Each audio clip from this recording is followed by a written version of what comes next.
বিসমিল্লাহির রহমানির রহিম। Take instructor BD চ্যানেলের পক্ষ থেকে আপনাদের সকলকে স্বাগতম। আজকে আমরা শিখব কিভাবে একটি ফোল্ডার তৈরি করা যায় এবং সেই ফোল্ডারের মধ্যে আরেকটি ফোল্ডার বা ফাইল রাখা যায়। তো চলুন বন্ধুরা, আমরা একটি ফোল্ডার ক্রিয়েট করা শিখি। তো ফোল্ডার ক্রিয়েটের জন্য প্রথমে আমরা যদি ডেস্কটপে খুলি তাহলে রাইট বাটন ক্লিক করে নিউ থেকে ফোল্ডার অপশনে ক্লিক করব। তো বন্ধুরা, ফোল্ডারটি তৈরি হয়ে গেল। এখানে ফোল্ডারটি অটোমেটিক একটি নাম এসেছে, নিউ ফোল্ডার। আপনি ইচ্ছে করলে এই ফোল্ডারটির নাম পরিবর্তন করে আপনার পছন্দের ফোল্ডার নেম অনুযায়ী দিতে পারেন। তো আমি এন্টার দিলাম, আর একটা এন্টার দিলাম, ফোল্ডারটি ওপেন হয়ে গেল। দেখুন, লক্ষ্য করে দিস ফোল্ডার ইজ এমটি, অর্থাৎ এই ফোল্ডারের মধ্যে এখন কোনো ফোল্ডার বা ফাইল নেই। তাহলে আমরা এই ফোল্ডারের মধ্যে আরেকটি ফোল্ডার বা ফাইল রাখি।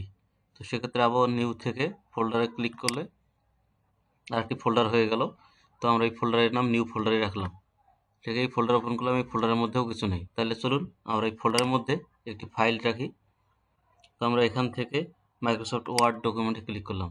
দেখুন, নিউ মাইক্রোসফট ওয়ার্ড ডকুমেন্ট ফোল্ডারটি তৈরি হয়ে গেছে। তো আমি এটার নাম দিলাম আলামিন। এটা ওপেন করলাম।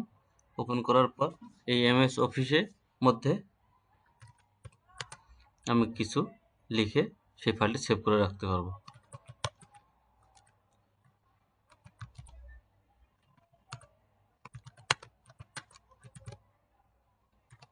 এখন আমরা এটা সেভ দেবো, Ctrl+S দিলাম, এটা সেভ হয়ে গেছে। চলুন বন্ধুরা, এখন তাহলে আমরা ফোল্ডারটি দেখে আসি কীরকম দেখতে।